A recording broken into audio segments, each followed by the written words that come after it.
And welcome back to the Championship Lowdown podcast. I am once again joined by Ollie. Welcome back, Ollie. Thank you very much. Good to be here. And we are back for yet another preview of the Championship weekend's fixtures. I believe we now move into game week 13, which is a bit mental to say, as you pointed out earlier in the week. We are now a quarter of the way through the campaign already, which is nuts. But we will get straight into it with probably the most interesting game of the entire weekend, as the slate as we've discussed before recording isn't exactly thrilling. But Wrexham versus Coventry on Friday night football in the Championship. Obviously, Wrexham with coming into a bit of a better run of form, but obviously the main talking point is Coventry still unbeaten in the Championship. 34 goals scored. They're on a 5-6 game winning streak, I believe. As still unbeaten in the league, obviously lost in the cup, but that's it. Safe to say, as much as it could be a tough test for Coventry, it's really hard to back against them, Ollie, with the way that they're playing at the minute. Yeah, you can't see where they're gonna lose. They're just unbelievable, aren't they? Coventry. It's just like you say, 34 goals in those games is incredible. And I was looking at the last five, and the last 5 games, their aggregate is 14-2. And winning games 3-1, 2-1, 2-0, 5-0, 4-0 against Watford, Pompey, Blackburn, Sheff Wednesday, and Millwall. It's crazy, and you look at the top scorers in the Championship, and 3 of them they're in the Coventry side. So they're absolutely littered and riddled with quality all over the park. I mean, Thomas Asante's on fire, isn't he? Haji Wright's still ticking over in there, with lagging behind now on just the 8 goals for Haji Wright. 17 goals combined this season. It's more than some teams, isn't it? I mean, most teams, to be fair. It's more than most teams. Yeah. I mean, obviously they've got the creation coming in from Grimes and Vanny Wick chipping in with his assists and stuff like that. He got 6 assists this season. They're just really finely balanced across the park, and I think Lampard's just got them playing so well, and they're so fluid, and they've scored more goals than their expected goals, which just tells you a story. It's just they're unbelievable, and Wrexham are in for it, aren't they, this weekend? And I know they're going back home after they got the first win against Oxford last weekend, starting to find their feet at Championship level a little bit. They're still tough to beat, and they like to hang in games, but obviously going to Middlesbrough as well last weekend and getting that draw is a decent result for them. They were leading for a long time in that game as well. The likes of Josh Windass is really sort of finding his feet at Wrexham and chipping away with goals and getting the odd assist here and there. But there's going to be goals in this, isn't there? Surely there's going to be goals in this game. Yeah, I mean, especially from a Coventry perspective, with the way they've been playing, I'd be very surprised if there wasn't. But for Wrexham's sake, I mean, they've not been bad. It's just like, coming off a midweek loss to Cardiff in the league below, in the cup, which is never ideal, losing to teams in the leagues below, the games you're expected to win, and you've lost at home as well against a fellow Welsh side. So I'm sure that's going to sting a bit for them, knowing they just missed out on a place in the quarterfinals of the EFL Cup. So, yeah, I think they need to show something in this game. I can't say I'm expecting them to win, because I'm not, because I don't expect anyone to beat Coventry at the minute, as much as it will happen eventually, because this is the Championship, and I don't think any team will ever go and beat in this division. It will happen. I just don't know if it'll be this weekend. I just think it's so hard to say that you think a team like Coventry is going to lose a game, because you look at their form thinking, why would you ever back against them? They're just scoring for fun. They're not really conceding many goals either, as you said. The aggregate score, whatever it was, ridiculous. But it's a tough run of games for Coventry. If you look at it on paper coming up, you've got Wrexham, Sheffield United, Stoke, West Brom, Middlesbrough, and Charlton in the next 6. So you have to feel like there's a loss in there somewhere. But I don't know if it'll be this game. But then again, obviously the racecourse, Friday night, under the lights, knowing that it's a big occasion, you're playing the league leaders, you're going to want to make an impression. So it won't be easy by any stretch of the imagination for Coventry. But to me, I just, with the form, as you said, like Thomas Asante, Haji Wright, Victor Torp in goal-scoring form is even ridiculous. As you said, there's your top 3 scorers in the league. Obviously, Torp joint with a few players, but they're all on the same team. The fact you have 3 players in the top 3 is ridiculous. I believe Vanny White's got to be up there in assists this season. Well, he's got 5 from just behind Ryan Giles, I think. Yeah, so it's ridiculous the level that they're playing at. I mean, just like goals per match, they're averaging 2.8 goals a game, with the next closest being Bristol City and Hull at 1.7. You know I what I mean, mean? It's a oh, we're huge. and look with some swift attacking football. So what Coventry are doing is just extraordinary, and it's out of this world, isn't it? And if they can continue doing that, then it's going to every single team in the league is going to have a job on just to try and keep on Coventry's coattails. Because I think we laughed about it at one point. I was saying, is the league title going to be done by Christmas? But if we can get through this next run of games, these 5 or 6 games, without losing, or potentially maybe even just one loss, who's to say that might not be the case? Because keep that squad fit, keep them playing as they are at the moment, like the machine they are, and the job Frank Lampard's doing, you've got to give him credit. It's incredible. You've never seen anything like this before. And some of the teams we've seen in the Championship over previous years, where they've run away with you likes of Burnley, you likes of Leicester and stuff like that. At the moment, this Coventry side just look insatiable, and they're well within their rights to keep going, and I fully expect them to do so. I think there'll be goals in this weekend, I must admit. And like I say, like what you said about the under the lights at the racecourse ground, big atmosphere there. They've obviously got the first win, so the confidence is going to be up, Wrexham, but they're just coming up against that Coventry side, and I think if Wrexham stand a chance, they're going to need to start scoring some more goals, because it's all right sticking in games and trying to win by the odd game here, trying to win by the odd goal here and there. But they've only scored 1 goal in the last 5 games, so they're going to need to up that against this Coventry side and to stand any sort of chance of getting any result. But I just can't see them getting anywhere near Coventry. Yeah, neither. I think it's a bit tough one for Wrexham. If they're going to get anything out of this, as you said, they're going to have to score, because you're not going to be able to stick in a game with the Coventry side with the form that they're in front of goal. So I'd be very surprised if they get anything out of this game without scoring potentially 2 or 3 goals realistically. But the scariest part is as well, Coventry are actually 3rd in the league for goals conceded, like lowest goals conceded per match as well. So they're very hard to score against, only 0.8 goals a game, which is only bettered by Middlesbrough and Stoke. So it's mental to see the form they're in, but we'll see if they can keep up their recent run of wins at the racecourse on Friday night. Next up, we have Southampton versus Preston. Another game where, I think this is an interesting one, especially if you're looking from a Southampton perspective. You have to feel like the pressure is on for the Saints after what's been a torrid run of form for them as of recent time. As far as Preston goes, they're a bit up and down at the minute. They win a few, they lose a few. It's a bit awkward to tell. But Southampton without a win now in 4 games, I believe, only 1 win their last, I believe, 9 games. Sat 20th in the league with Preston, just on outside the playoffs on goal difference. So again, if you asked us a few weeks ago, you would have said the Southampton are probably the favourites. Now it's probably Preston. Yeah, well, yeah, I think so. It's like you said, they haven't got a win now in 4. They've only scored 3 goals in those 4 games. I know they've created a lot of chances, but I think we've sort of mentioned it before. We don't know whether is there a character issue there. There's certainly a confidence issue, isn't it? Because obviously they're sat in where are they in the league now? 20th, which is just absolutely incredible. I mean, on paper, you talk about big clubs in the Championship, and these are underperforming giants out of Southampton. Let's be fair. They're one of the biggest clubs in the Championship.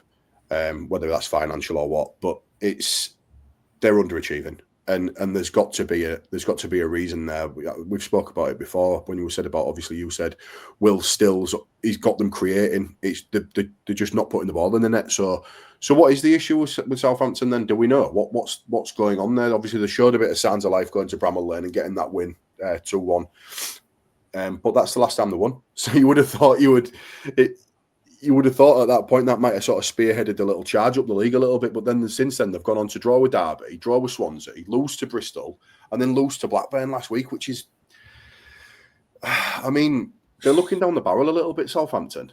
I think they're in for a real test here at Preston, because Preston are a good side, and they're in the position in the league table on merit, and they showed a lot of character last week to come from behind against Sheffield United, to come 2-0 down, and then to end up winning that game 3-2. You've got the likes of sort of Jefferson and Lewis Dobbin sort of ticking in with goals and assists, and it's just, I think Southampton are in for a real tough challenge here, a real tough challenge.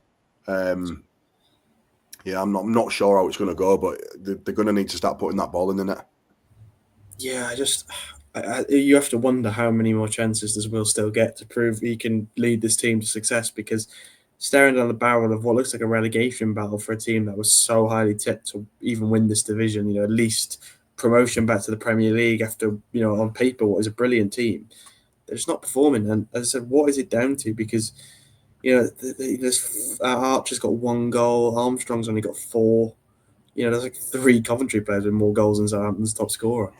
So you put it like that, it's a bit mental, really. But defensively, they've been a mess, especially in the last 2 games, just giving up chances left, right, and centre.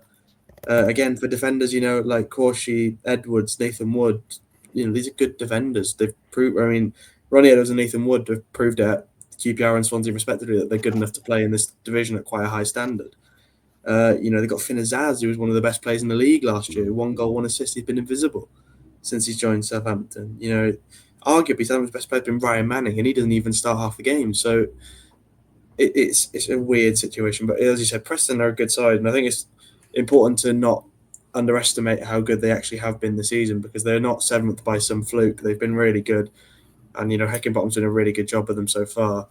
But they come back from a massive comeback win after Sheffield United. You have to feel like the confidence is going to be high in their camp, and Southampton's probably couldn't be lower.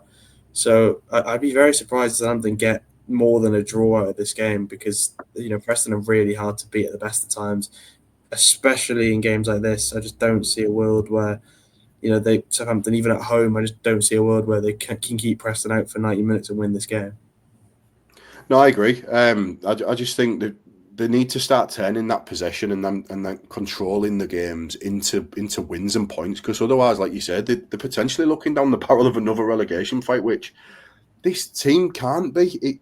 It simply cannot be the case for this Southampton side. We spoke about it in the the pre-season sort of predictions about where we were going to finish. We had Southampton and Ipswich 1 and 2, and I suppose you look at it on paper and hindsight and stuff like that. They probably should be 1 and 2, these 2 sides, because they've got so much quality in there. But just for whatever reason at the moment, it's all right creating chances, it's all right having all that possession in games. But if you can't put that ball in the net, that's the only stat that counts, isn't it? And they're not getting that at the moment. They're just not putting the chances away. And like you say, they're coming up against the Preston side, who are grinding out results, not scoring many goals, granted. We've got 15 this season. It's not a lot for a team who's currently sat in 7th, but they don't concede many either. I mean, they've only conceded 12, so it's like 1 a game. I think that Southampton are really up against it this weekend, and it's going to be a real tough game for them. I think if they don't start well and potentially get an early goal in this game, and the longer and longer it drags out, Preston are going to just fancy their chances to sort of pick one off, because Southampton will start feeling the pressure,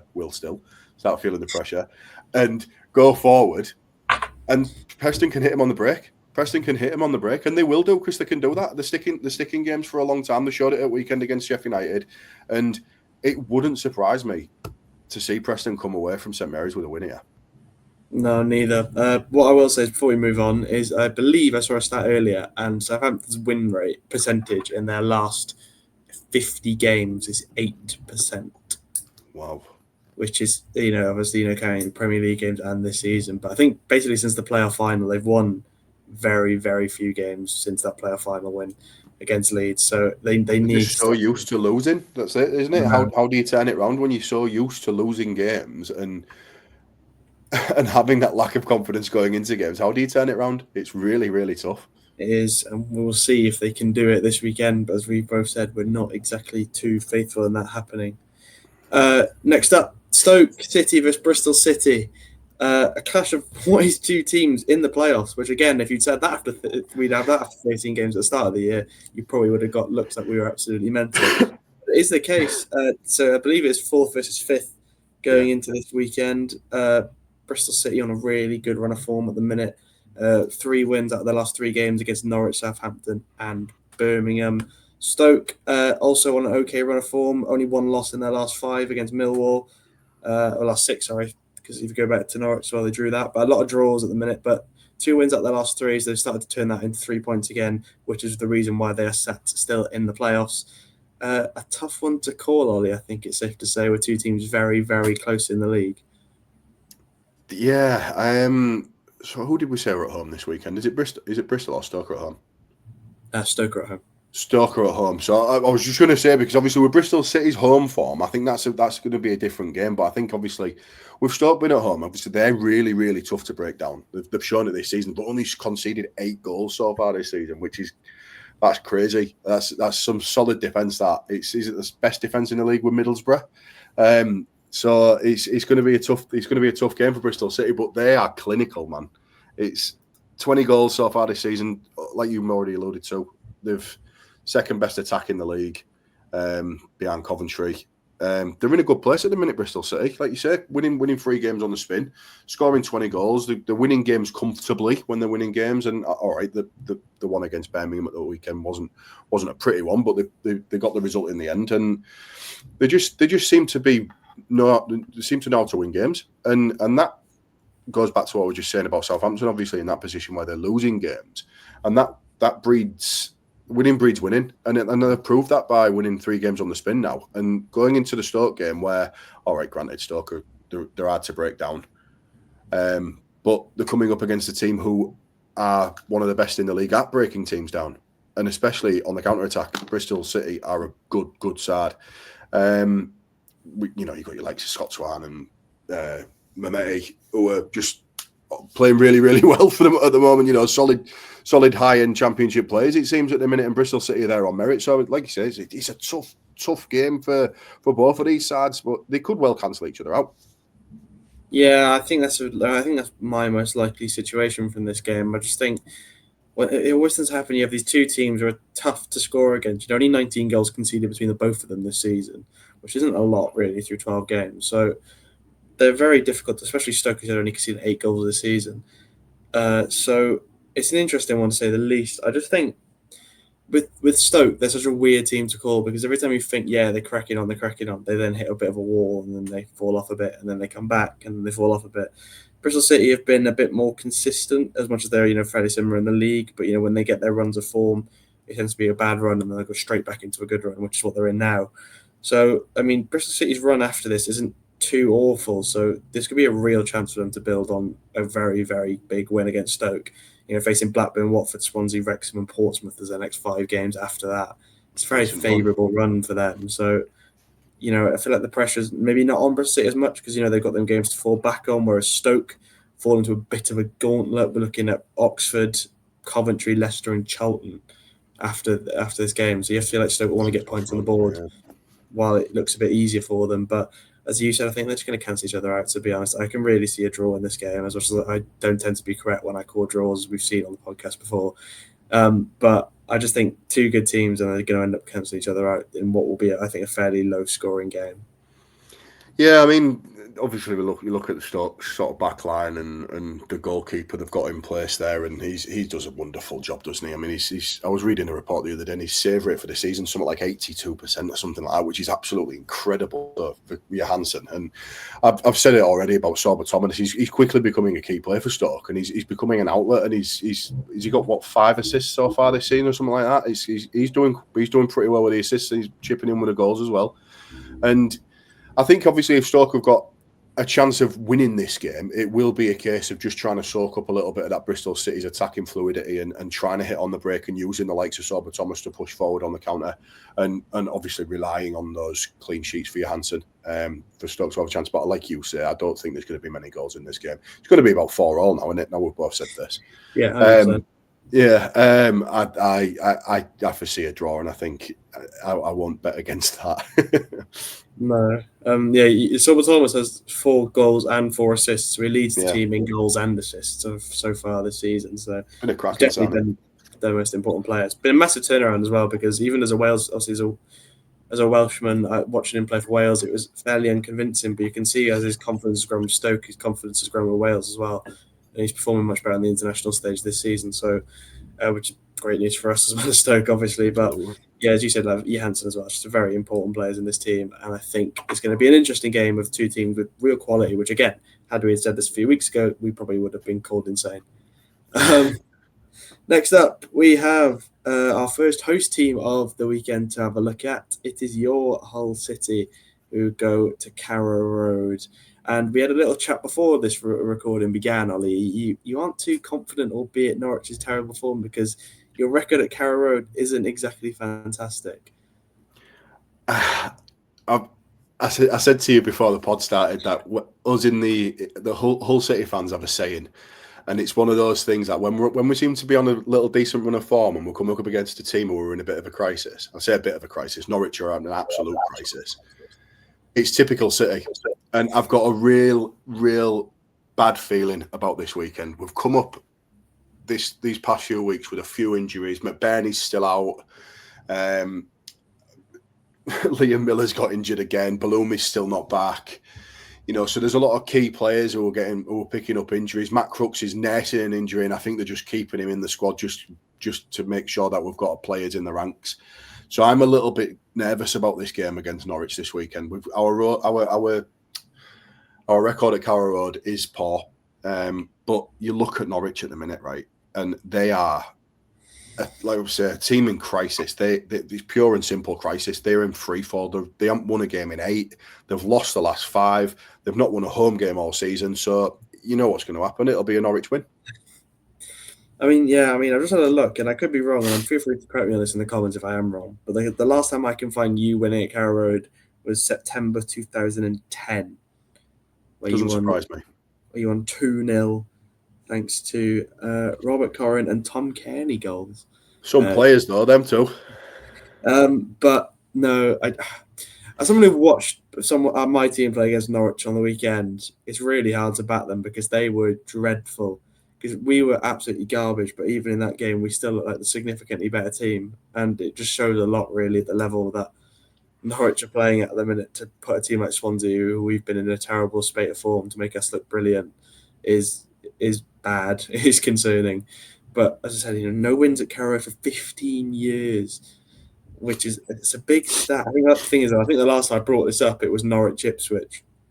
Look what happened then. So Ipswich did turn it round. So hopefully it'll be the same sort of pattern. Yeah. I mean, the one thing we will say about our chances is we are pure box office, and we've scored 20 goals, we've conceded 20 goals, so there's nothing boring about us. I still think the way that Jurkovic has got us set up, we'll go there and attack regardless of who's in our starting 11. Geldart is going to be a massively important player, so he'll probably start the first 10 minutes and get injured the way things are going. Ryan Giles is on fire with his assists. He's leading the Championship with assists at the moment on 6. Geldart's got 3 in his last 3. So to go to Norwich, we've not got an attacking concern, other than the fact that obviously McBurney's out, but we're still scoring goals without him. We've scored 5. Was it 5 in the last 3? Yes. Six in the last 3 we've scored. Okay. So we're still scoring goals without McBurney. Obviously, Geldart's ticking away with 3 in his last 3. So hopefully he can be the focal point who can sort of spearhead us to victory at Carrow Road that we need to sort of get that monkey off our back a little bit, really.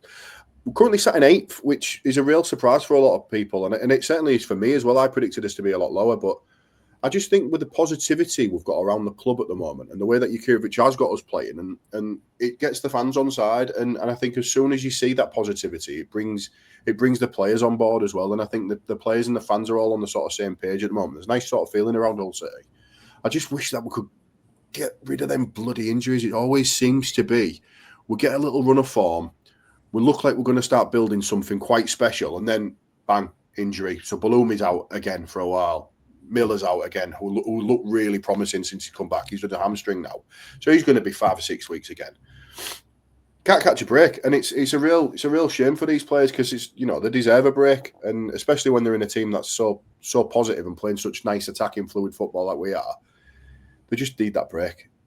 But like I said, I'm concerned for this weekend. Yeah, I mean, as you said, it's just this cycle of injury. The second it all looks good, it all comes crashing down. But you said you're still coping all right without the players that you're missing, and I think, as you said, the last time I backed the team that hadn't lost for a certain game for a while ended up being the opposite. So I don't think I'll make that same mistake twice. I'll probably think you'll still win this one just because. I just think if you're going quality over quality, I think Liam Manning's in trouble. I know they said he's still got his job and they want to have a look to turn it around, but you lose another game now. There's got to be questions.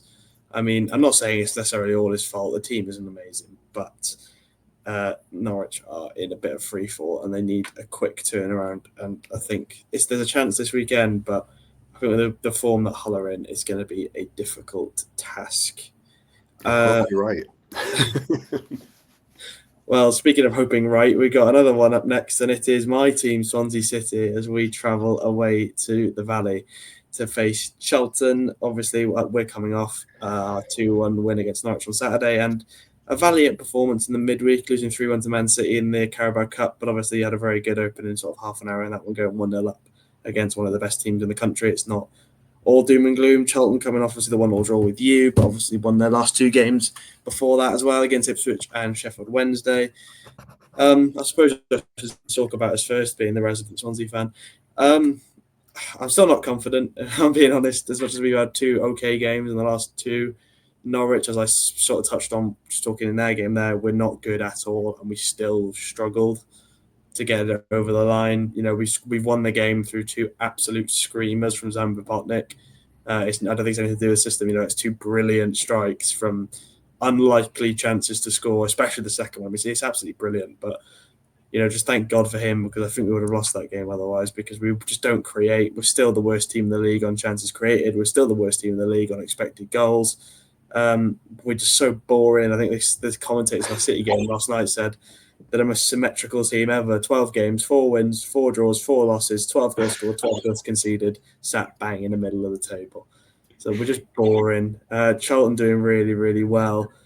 And as I said, I know I'm not very optimistic with this team ever, and it's going to continue this week, because I really don't see a world where we go to the Valley and get anything, because we're just not creating enough chances. And when you go to one of the better defensive teams in the league, I think it's going to be trouble. And people say, oh, you just scored against Man City. And I'll be like, yeah, fair enough. But it was an absolute worldie, which will not happen all the time.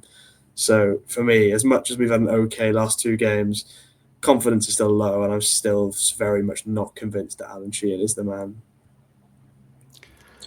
You stole my thunder with a 12-4-4-4-12-12. You really did, because I was looking at that and I was like, you're the most definition of consistently inconsistent. And, you know, you'll, like you say, you go beat a side like Blackburn and then get beaten at Leicester, and it's just, you're a strange side. You're a strange side. Like I say, I watched you guys against us. That's probably the only time I've really given you some like real 90 minutes oversight this season, and you just sort of you just expect to win games with possession, and it didn't look good. It's just so strange and frustrating to watch. So to be a fan of that, you just want to pick them up and shake them. I mean, Vipotnik's goals at the weekend were exceptional, and I think you're probably right. I think if it hadn't been for those sort of standout moments, you probably wouldn't have won that game, because there wasn't really anything else in that for you, was there really? And I just think it's just it's a real tough one this weekend. Although the saving grace is you've only conceded 12 goals this season. Charlton aren't fantastic at getting forward. They don't score a lot of goals, and they like to hit on the break. They've scored 14 goals this season, so they've scored 14 in 12, but they've only conceded 10 themselves. So this is probably another one of those games where you sort of sat there thinking, you can't foresee a goal fest at the Valley this weekend, and I don't think any game at the Valley is going to be a goal fest. But when you look at the fixture list and you see Swansea coming up, it's probably not going to be looking like the most exciting of games. I think the probability is, for me, the best you can hope for here is a draw, just because I think Charlton are so tough to break down. They really, really impressed me last weekend against Hull City. I just thought they were so resilient, and they held the ball so well. And I think if any side was going to win the game over the course of the 90 minutes, it was probably going to be Charlton. Although we did score, and you know, we didn't concede until late on. I think it was one of those things where if Charlton had scored early on, it'd have been a different game completely. But they didn't. They was chasing the game, so obviously they needed to create chances. But they did impress me. I thought they played some decent football, and yeah, it's going to be a tough one for Swansea this weekend. I don't know. Like I say, I don't think there'll be many goals. If it's 0-0, it's not going to surprise anyone. If one team comes away with a 1-0, then yeah, we'll go with that. But I fancy Charlton to get a win. Sorry. I was going to say, you don't need to let me down gently. I'm the most pessimistic Swansea fan in the world, I think. It's just the same old story with us. And we get built up in the pre-season, you get so excited, see all these these new names come in, you're like, wow, we actually spent really well this year. And then it all comes crashing down by week 10 when you realise you're not very good, your manager's not as good as you thought he was, and the whole squad's just in a bit of disarray. So I think we need to, we changed our formation last night to play with a back 3, and I think it will work much better than the other formations have this season. I think we brought Keelan Casey in, who I thought was excellent for only his second senior appearance, I think it is. absolutely monumental against a Premier League side, and not just any Premier League side, Manchester City. I thought Melker Vidal, who funnily enough, I did tweet saying he should be a mainstay in our team moving forward, and because Sheehan said he wasn't really at the level, and every time he's played, he's been way above it. So we don't really understand that. And I tweeted it, and our CEO liked and unliked my tweet very quickly. So that was that's interesting, isn't it? Interesting one there. I noticed the notification. That tells you a lot about your Sheehan. That tells you a lot about your Sheehan sort of debate, then, doesn't it? If you CEOs like it was very interesting to see that notification pop up. I will say, but yeah, just I think we'd set a formation. I think Casey should start. Really, I can't drop him unless he's knackered, which I wouldn't be surprised because he ran his absolute heart out in defence all night. He should start. He was brilliant. Melker Vidal has to start, in my opinion. He did come off a bit earlier in the game, so I think he should start. Excellent. Stick with that 3-back. Put Vipotnik in. I truly do believe we have one of the best strikers in the division in Vipotnik. And if he actually played for a team that created chances, he'd have a lot more goals than he does now. And in fact, he's still got 6 on a team that creates literally nothing. Is so impressive. But as you said, I just foresee only a loss at Charlton for me. I mean, there's a draw, the absolute best case scenario. I just think with the form that they're in and the form that we're in, I think, as much as it might be a slight confidence boost that you gave a bit of a game to Man City, I really don't see a world where we get anything out of this Charlton game, unfortunately. But I will still go, and I will still be fuming at full time when we lose and be like, how did we lose that, even though I expected it weeks before. But yeah, just don't. This thing with Charlton, they're just so resilient, aren't they? And they're just so nicely balanced across the park. And I think you've got to give massive credit to Nathan Jones. He's doing a cracking job there, and I think they're just going to go happily about their business this season, being quietly underestimated and still picking up points towards the end of the season. And see how they go. They're currently 6th after a quarter of the season, so they'll be buzzing with that, and they're more than deserve to be where they are. I mean, yeah, if there's any motivation for any Swansea player is to beat Nathan Jones, because I cannot stand Nathan Jones, and he is a Cardiff fan, so it's extra little motivation for the players to get a little win over the line there. Finally, our last game that I'll speak in a lot of detail is Birmingham versus Portsmouth. So, as we said, it's not the most interesting week of games, it has to be said, but this is the one that we've sort of picked out, mostly because Birmingham have been poor, all things considered. They've had one win in their last 6 games. I remember their run of form where they did one win in 8, and you'll never guess which side it was the team that they actually won against. Was it Swansea, James? It was, yeah, funnily enough. But Preston finally took that curtain of shame away from us as they lost to Birmingham at Deepdale the other week on Tuesday night, and then obviously they come back and lose to Bristol City. At Ashton Gate, so back at St Andrews, but the home record has now fallen thanks to your Hull City. So the question is, will they restore their home parity, or will yet again continue their run of misery as they play a Portsmouth side who, in all fairness, aren't in the best of form either? Birmingham need to start scoring goals. They've got players in that side who should be scoring goals, and they just aren't. They've got 11 goals this season. Obviously, Stansfield's the talisman with 5 at the moment, but 5, that's like half of their goals basically. And they need to start seeing these other players like Kyogo Furuhashi coming in and start joining them with goals. I don't even know if he scored a league goal this season, has he?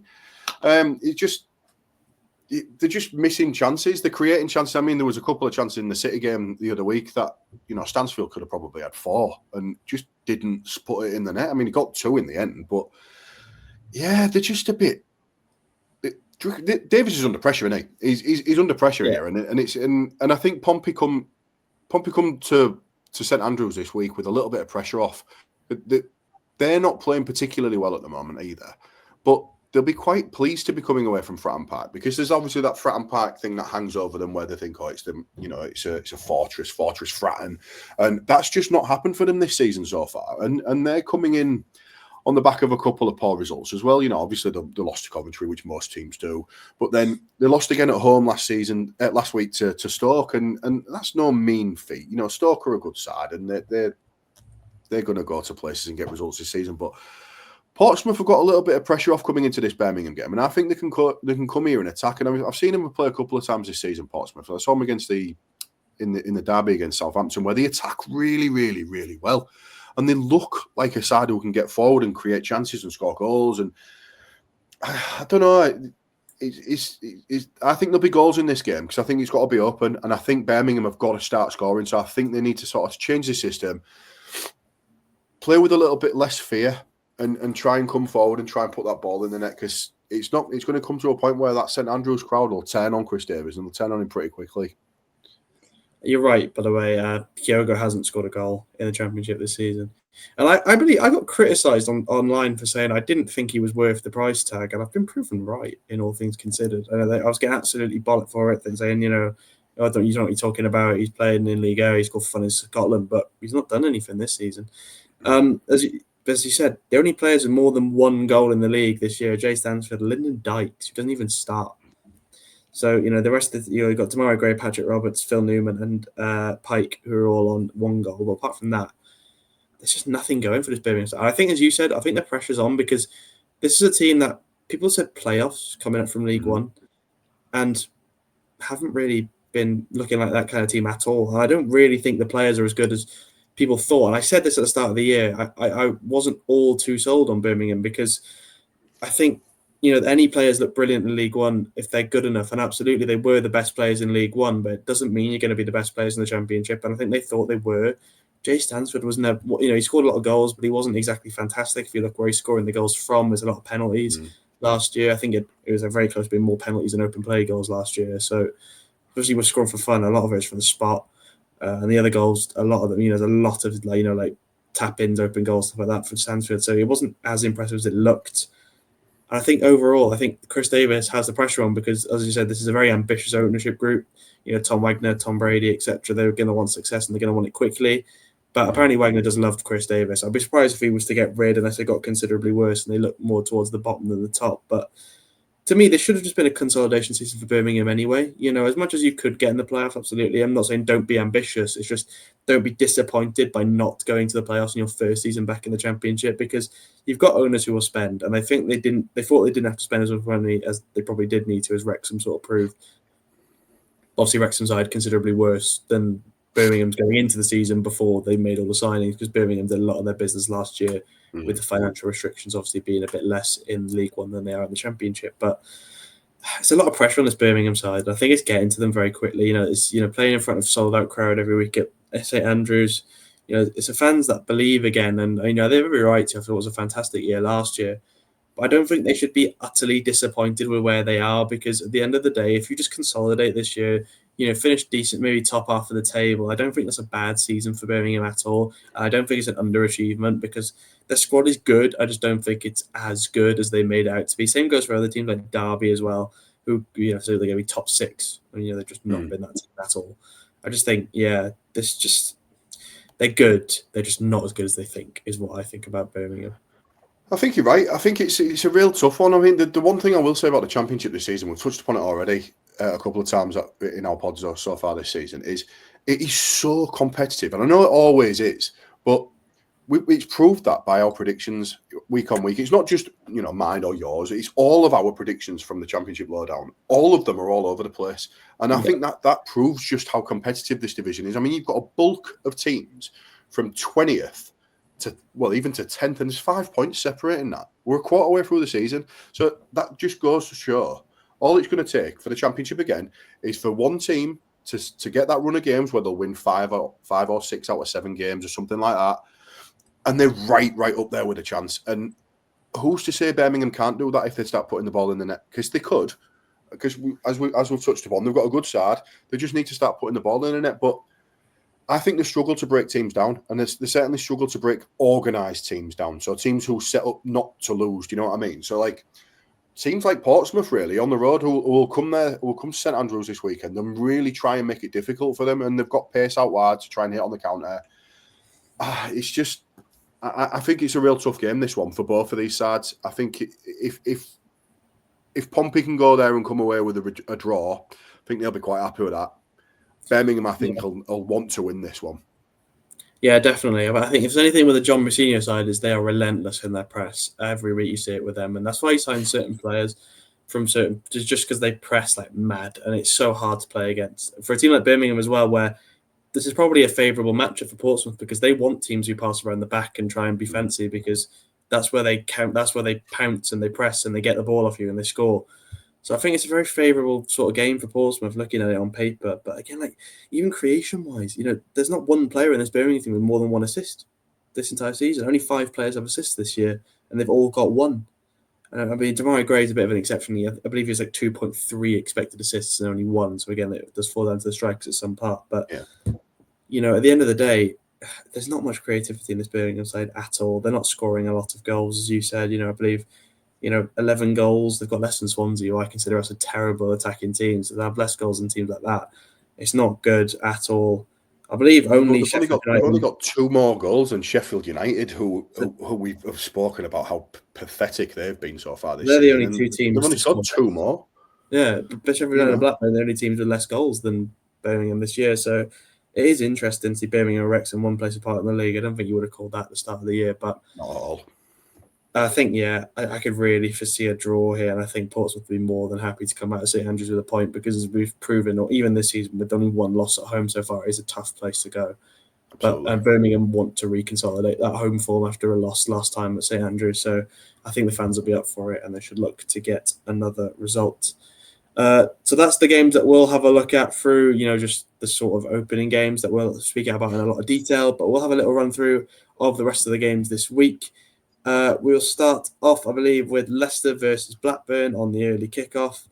Leicester coming off 2 back-to-back losses, Blackburn as well in a bit of disarray, but did beat Southampton last time out. So to end what was a torrid run of form for them, to say the least. But how do you see this one going? I want to say that Leicester will win, just because they should win. On paper, they should win, but they're just not that good at the moment. I don't know, again, if it's going down to the confidence thing or, form coming in from the back end of last season, I'm not sure, but they need to start sparking pretty quickly because them alongside the likes of Southampton and Ipswich, they're starting to struggle in this competitive division, and Blackburn will be fired up after picking that win up against Southampton last week. So their confidence is going to be a little bit better than where it was.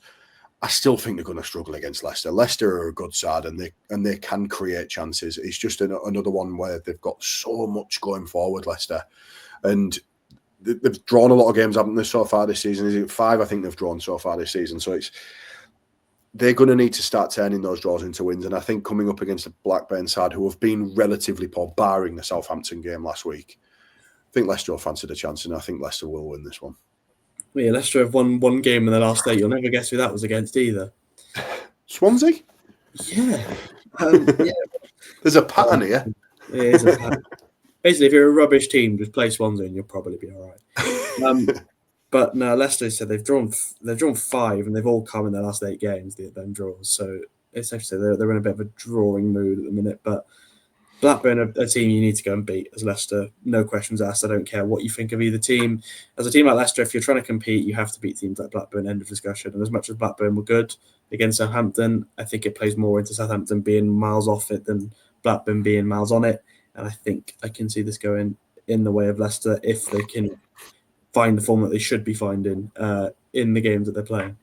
West Brom versus Sheffield Wednesday. Obviously, Sheffield Wednesday side reborn, but obviously were defeated in their first game in the post-Chancery era against Oxford last week. West Brom also in a bit of a weird run of form, obviously losing to Ipswich and Watford in their last 2 games. So as much as, Sheffield Wednesday have had this new era, he's still going to struggle to see where they get the wins from this season. Sure, they're not going to get a win at the Hawthorns either. I know West Brom are struggling a little bit as well this season, but they're not to that level. Really pleased for Sheffield that I know they've gone into administration, but that Chancery is now gone. So hopefully they can rebuild and come back like the massive club that they are, because the Football League needs a Sheffield Wednesday for me, So good to see that's finally moving forward for them. Nice relief for the fans, but they're not going to get a result at the Hawthorns this weekend for me. No, as I said, great news for Sheffield Wednesday. Obviously, they're finally as much as it's not great to have administration, you've more or less condemned yourselves to relegation, but I think it was the best way for them just to take it over Chancery any day. Yeah, that's it. Yeah, I'm sure if we are Sheffield Wednesday fans, feel free to correct us if we're wrong. If you're watching Sheffield Wednesday fans, but I feel like you'd take the 12-point deduction just to get rid of him. So happy for them that that's now moving forward.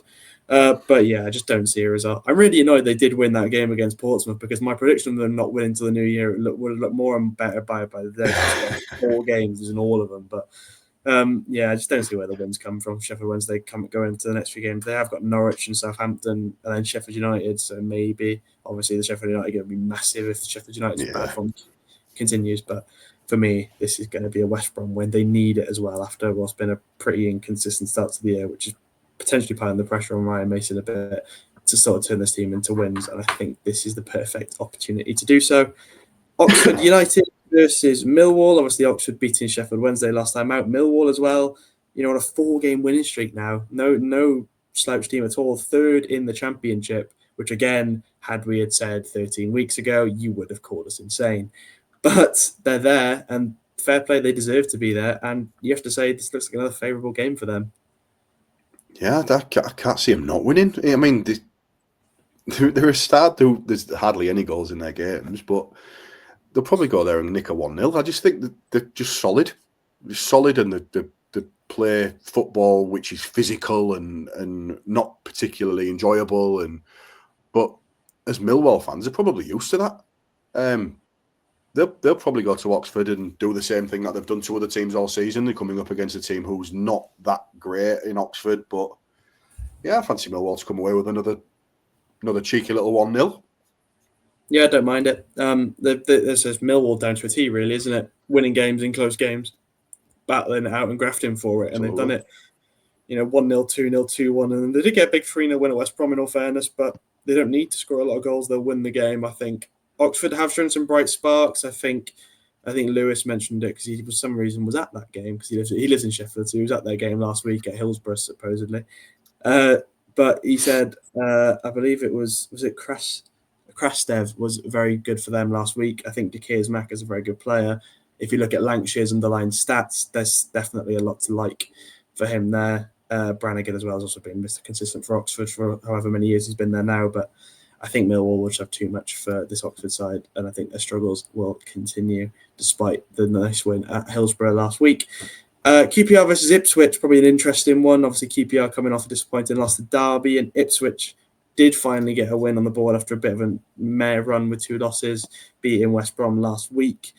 Obviously, you were very high on QPR last week, and I wasn't at all, and I ended up getting my prediction dead on with a 1-0 Derby win, and to be honest, I think they'll lose this one again. Yeah, I'd agree. I fancy Ipswich to back up that win against West Brom. It's a poor game, that one, to be fair. But I think they'll back that up with a win at Loftus Road this weekend. Just purely on the basis that the QPR gaffer came out and said that there's no pressure on our home game, so they're going to lose this one against Ipswich.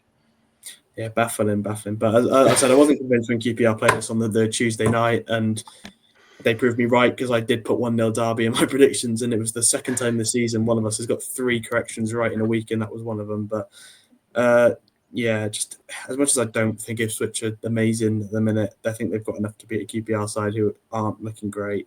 So another bit of a weird run of form for QPR again. They beat us, but as I said many, many times on this podcast, that isn't really the most difficult thing to do at the minute. So I'm going with an Ipswich win in that one. Sheffield United vs Derby, probably unlucky to miss out on our 6 games we speak about this week, but nonetheless, Sheffield United, obviously we know everything about Sheffield United.